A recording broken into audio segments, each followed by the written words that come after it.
What's going on, ladies and gentlemen, and welcome to another video. Now, in today's video, we'll be covering TOEFL Speaking Task 1 and Task 2 questions. So take out your notebooks, grab your writing utensils, and get ready to take some outstanding notes.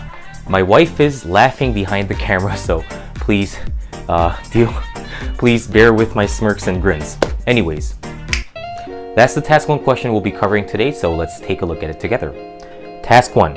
Do you think the government should legislate laws to fine people who use cell phones when crossing roads and intersections? Now for this question, my response is going to be yes. So the beginning sentence will be, in my point of view, the advantages of fining people who use their cell phones when crossing roads and intersections are clear as day. Now for the second reason, I'm going to say that this new regulation would be tremendously helpful. And for the second reason, I'm going to say fining people who use their cell phones on the streets can also be practical. Now for the first detail, I'm going to talk about how a lot of people these days get into unnecessary and kind of silly accidents because of their smartphones. And in the second reason, for the detail, I'm going to say that a monetary fine, a monetary penalty can be the most effective way for people to break their bad habits.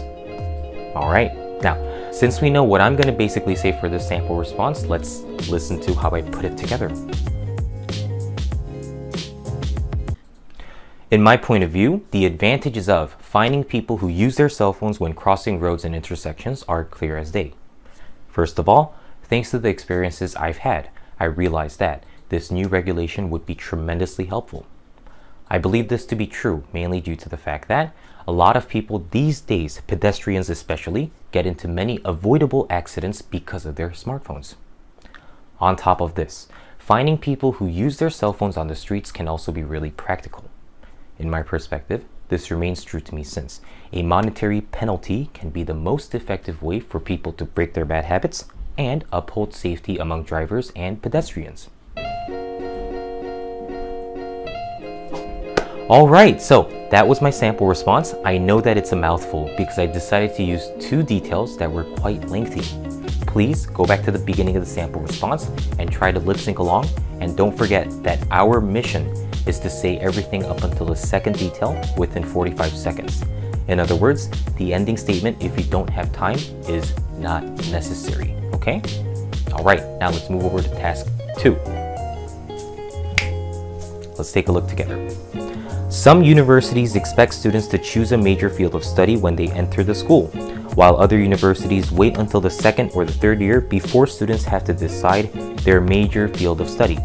Which do you think is better and why? Now, for this question, I'm going to say that the first option is better, so the beginning sentence is, if I really had to make a choice between choosing a major right away and in the second or third year, I would honestly prefer the former.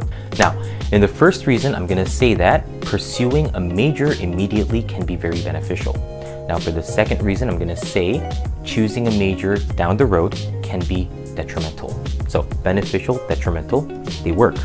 Now for the first detail, I'm going to talk about how I will be able to get a head start and even get a better grasp on my aptitudes or preferences.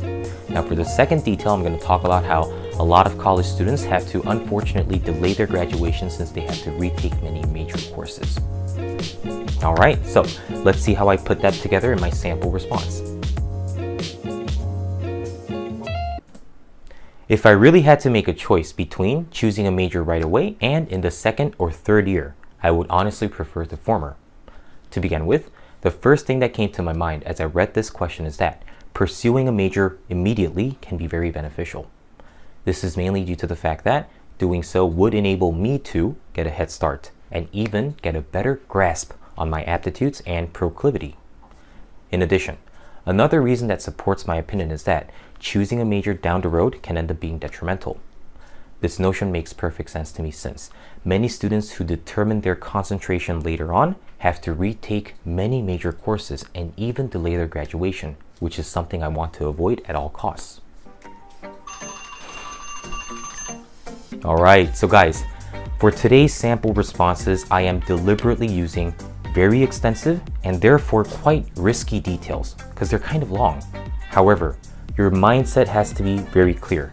You kind of have to be stubborn when you're speaking because You should not be letting the 45 seconds determine what you're going to say. If you are capable of saying all of this within 45 seconds, please go ahead.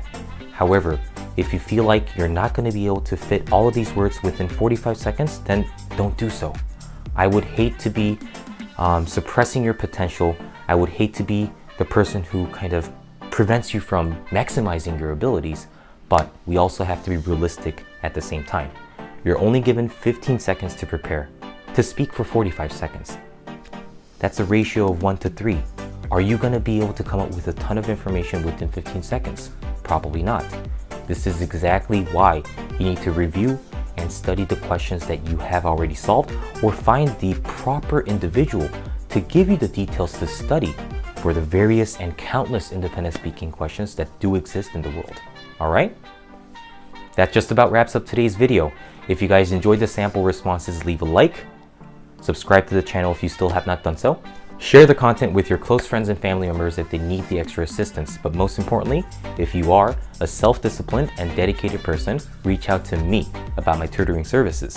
Let's get the score that you need and improve your English fluency as much as possible and as quickly as possible.